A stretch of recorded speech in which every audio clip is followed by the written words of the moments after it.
Well, good afternoon, everyone. Happy Thanksgiving. I'm Chief Meteorologist Marcus Walter here with the weather update. We are continuing with pleasant conditions this Thanksgiving. As we head through the next several hours, we'll see temperatures in the upper 50s to near 60 degrees. And then after sunset, we'll cool down into the 40s, and then we'll be in the 30s as we head throughout the overnight. And that brings us to Black Friday morning. We're getting ready for a cold morning once again across the Arclist. We'll see temperatures down into the mid 30s, and because of that, there will be some frost concerns. With that being said, we are expecting some high clouds to move in early Friday morning, and that could actually limit whether frost actually occurs. So we're still watching that, but it'll be cold nonetheless. And as we take a look at low temperatures from this morning, we were down into the mid 30s for El Dorado and for Ruston, the same for Tallulah, and even lower 30s toward Natchez. But Monroe, because of cloud cover and also because of the city and the buildings, we were a little bit warmer here, only dropping down to the low 40s. As we look toward 10 p.m. tonight, we'll have temperatures down to the low 40s, so keep that in mind if you're planning to be out and about with family and friends. As we head into tomorrow morning, I mentioned some of those high clouds. We see them moving in as we head toward 5 and 6 a.m. and even 7 a.m. we could have those clouds out there.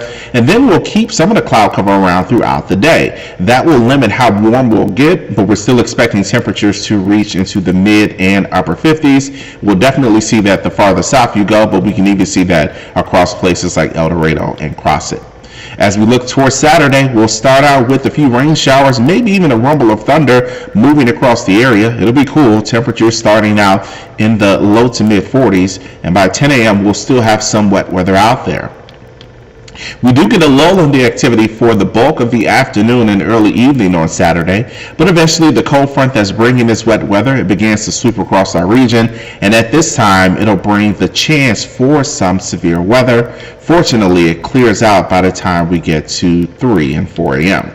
Now, as we look at our storm chances, we're dealing with a marginal risk across part of the region. It does cover places like Winfield and Monroe and Columbia and even Gina.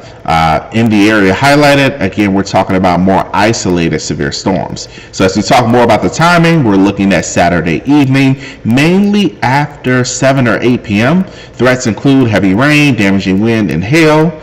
And so that could mean some flooded roads if we get heavy enough rain, and even some downed trees from wind that may develop with some of the thunderstorms.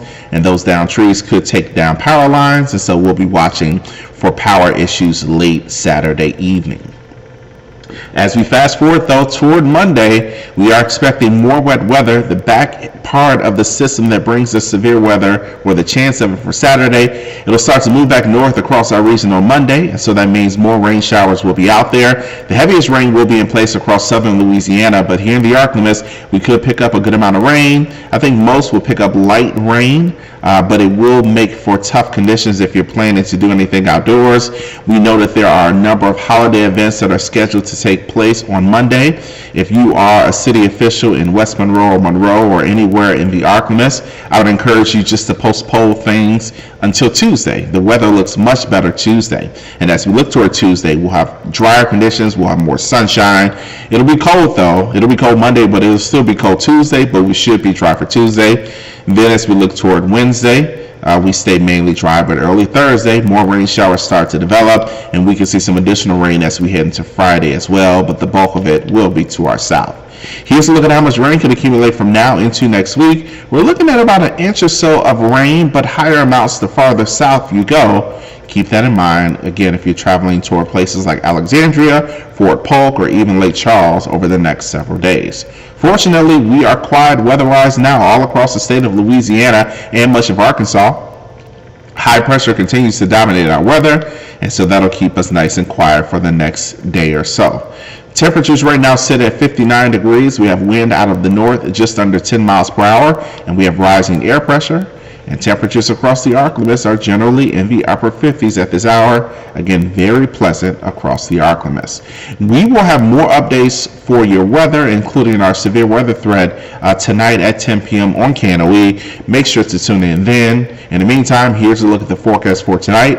We'll have temperatures down into the mid-30s with mostly clear conditions, and then tomorrow we'll have filtered sunshine and temperatures in the upper 50s. The 7-day forecast shows that we stay dry through Friday, but rain showers show up as we head through the weekend and even as we head into Monday and then again next Thursday. And you'll notice temperatures too next Sunday, Monday, and Tuesday will only have highs in the 40s, especially for Monday. It will definitely be a cold day. But we'll tell you more tonight at 10 p.m. Until then, have a great Thanksgiving. Eat some turkey for me, and I'll see you at 10 o'clock.